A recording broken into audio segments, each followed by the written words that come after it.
I did actually sort of well on that job, even though I felt like I kind of left in disgrace and took another job. I actually created these sound effects and other components that went out into the world in millions and millions and millions of Milton Bradley toys in the late 1970s.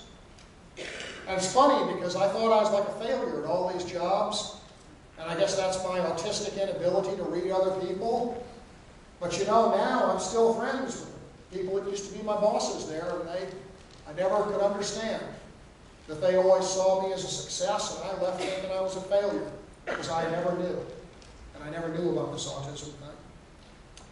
But anyway, I left and I took a job at Simplex designing fire alarms. Then I went to a company called ISOREG making building power systems. Then I went to a company called Candela where I made military and medical lasers. And I did interesting stuff, but as I rose up the corporate ranks, instead of creating things and using my ability to visualize circuits, I found myself instead doing performance reviews and budgets and marketing plans and motivating people. And I didn't have quite such a good ability to do that. I could make really nice sound effects, but I would go to design review meetings and I would look at things and I would say, you know, I did better work than that when I was 14 years old. And it might have been true. But I was unable to see that that would not endear me to one single person in that room. So I kind of left a succession of these jobs with my tail between my legs, and I decided that I would do something where nobody could boss me around or tell me what to do. I decided I was going to fix cars in my driveway.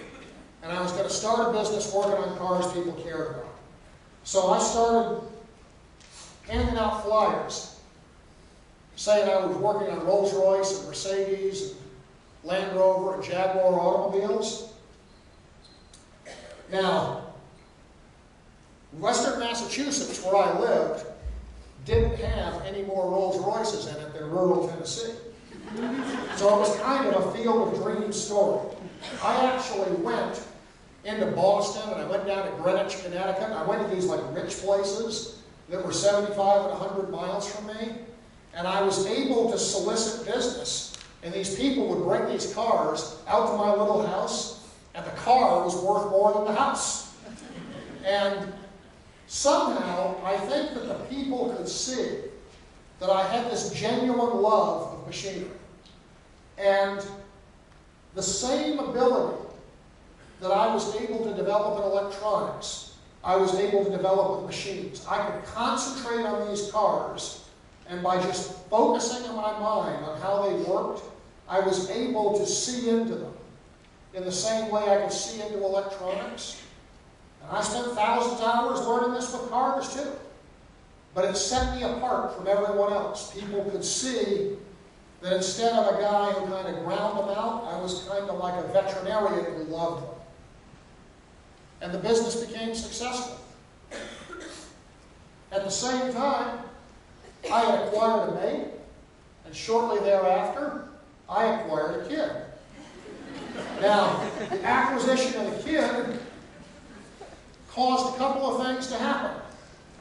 First of all, I was not a particularly empathetic specimen before I got the kid. But when I got him, I kind of had to figure out what he was doing because, you know, talk at first. And it was a struggle for me. I learned how to make him, you know, not yell. Like, he would come in and he would howl. So I would, like, hold on to him, and I would, like, hold him down when he struggled, and I would say, calm and docile little animal. And I would just repeat that. And if that didn't work, I would kind of, like, roll over on him. Jeff was careful, because you couldn't roll over on him so hard, Jackson squashed him. And eventually, he would go to sleep. I used to be so afraid of that, you know. I used to be so afraid that I would go to sleep, and I'd roll over, and I'd squash the little bugger and smother him. But, you know, I actually researched it, and I could not find a single instance of a parent rolling over and squashing a kid in bed. So I figured it even though I worried about it, I must have an instinctive ability to not do it. Indeed, I never did. So I kind of raised this type, and as I learned kid management, I think I became more skilled at dealing with people in general. And of course, I also had the wife management issue too, because I had the two of them. And the whole thing kind of like worked for a while. And the business became successful, and I started making friends with people for the first time in my life. So one of the people I made friends with was this therapist who had a Land Rover. And he'd come in, he'd talk to me, and we'd go out to lunch and stuff. And one day he comes in, and he hands me this book. And he says, you know, we therapists learn not to diagnose our friends, or pretty soon we won't have any friends. But you could be the poster boy for this condition. And I said, what's that? And he said, it's called Asperger's syndrome. It's a form of autism. And I said, what are you, nuts?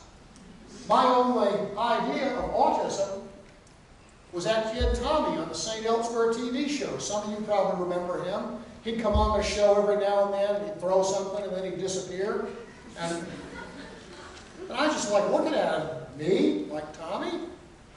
And he said, no. He said, autism is a spectrum. There's people like you, and there's people like him. Look at the book. And I open up the book, and I look at it, and it was one of the most amazing moments of my life. I look at this little purple book, and it was as if there was like a roadmap to what had happened in my life and what was wrong. It was like, here are all the things that Asperger people do that everyone else thinks are weird or bizarre. Here are all the things Asperger people do not do that everyone else expects. And you know, I looked at that, and for the first time, I realized that I was not a sociopath or a psychopath or all the other bad things that teachers and psychologists and stuff had told me over the years. I realized that I was a normal person who had this Asperger thing.